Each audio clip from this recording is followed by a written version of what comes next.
Arestado ang isang aktor na pinangalan ng kung kilala nyo ito guys, Hiroya Shimizu.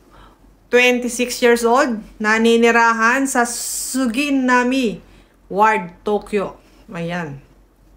So, bandang 4:15 AM kaninang umaga ay hinalughog ng mga pulis ang kanyang bahay dahil nga sa hinalang gumagamit siya ng mga tuyong cannabis. Bawal po itong banggitin pero hindi ko alam kung papasa ito dito. Or MJ. Or pangalan sa atin ay Mary Jane guys.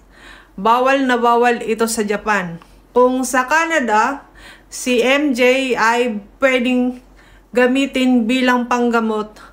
Pero dito po sa Japan ay wag na wag po kayong gagamit or wag na po kayong magtatry ng MJ.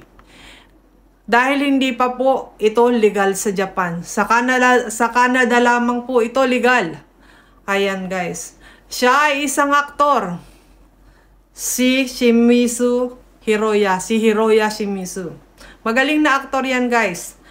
At siya nga ay umamin na totoo ang lahat ng paratang sa kanya na siya ay gumagamit ng ganon, ng MJ.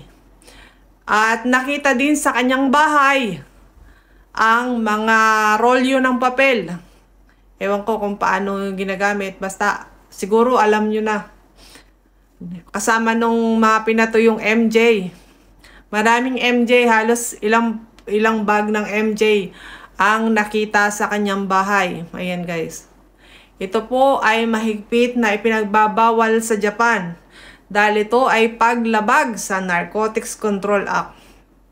So, kung dati may mga Vietnamese na din na nahuli naman na nagpupuslit noon dito. Ayan, nagdadala noon dito ng mga pinatuyong ganon dito. So, bawal na bawal at talagang makukulong po. Ayan. At ang maaaring nagtimbre sa kanya, ang nagsumbong sa kanya guys ay maaaring ang kanya, yung babaeng dati niyang nakasama. At yung babae ang nagpatotoo at na siguro nagsabi sa mga Tokyo Metropolitan Police na siya nga ay gumagamit ng MJ. Ayan. So, kawawa naman at na sinayang niya ang kanyang karir bilang aktor guys. Ayan.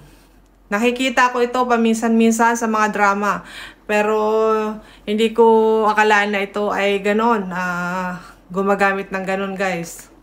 So, bawal na bawal po yan. At kayo po ay mag-iingat. Baka po minsan ay akala nyo ay legal na yan sa Japan. Yan po ay ipinagbabawal dito sa Japan. At baka kayo ay mahulihan. Ayan. So, paalaala lang din po ito sa lahat. Dahil yung iba kasi ay akala nga ito ay legal na. Dahil ito ay legal sa Canada na nakakagamot nga daw. Pero dito, hindi. Yan guys. So, yan lang po ang aking marites sa inyo. Si Hiroya Shimizu.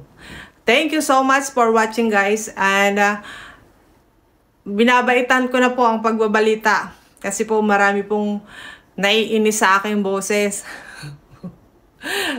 At naiinsulto siguro. Lalong-lalo na noong nagbalita po yata ako na Pilipina na yung sa mga dating apps. Ayan, marami pong naiinsulto, naiinis po sa aking boses.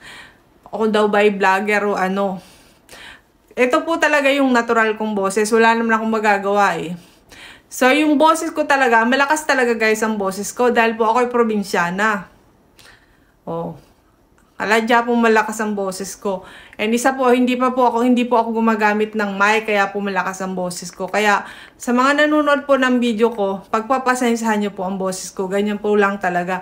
And may kanya-kanya po tayong original ng boses. Meron pong matinis, meron pong malagong, meron pong malakas, meron pong basta may cute na boses. Pero ito naman pong boses ko, natural po ito. Hindi ko po ito inedit sa kahit na anong apps. Ito po talaga ang natural kong boses. Kung kayo po ay minamasama nyo ang boses ko, kung kayo ay naaasar sa pagkatao ko bilang naghahatid ng balita dito sa inyo sa TikTok or dito sa Facebook, pwede nyo po akong hindi panoorin. Skip nyo na lang po ako. Sa mga natutuwa naman po dahil nakakapag-share ako ng balita, maraming salamat po dahil na-appreciate nyo yung aking pag-effort na maibalita sa inyo in Tagalog form ang balita ng Japan, guys. So, hindi po ganun kadaling ihatid sa inyo ang balita. Pero, para po makatulong din na marami po talaga makababayan natin ang walang interest manood ng balitang Japan dahil nga po ito ay nakanihongo. So, marami natutuwa at marami ding naiinis sa akin. Sa pagkatao ko siguro, meron po kasing ganun na kahit wala kang ginagawang masama, parang asar na asar sa iyo. So, hindi ko po kayo mabiblame sa ganyan dahil po may ganyan po talaga. So, wala po akong kasalanan dyan. Siguro, natatalo ko lang po yung energy nyo or talagang hindi nyo po type yung pagmumukha ko. Ay, anong magagawa? Sabi nga ng Luka. Anong magagawa? Ganyan talaga Maraming salamat, guys. And, sabi ko nga sa inyo, kung walang marites, malilate kayo sa latest. Thank you so much for watching.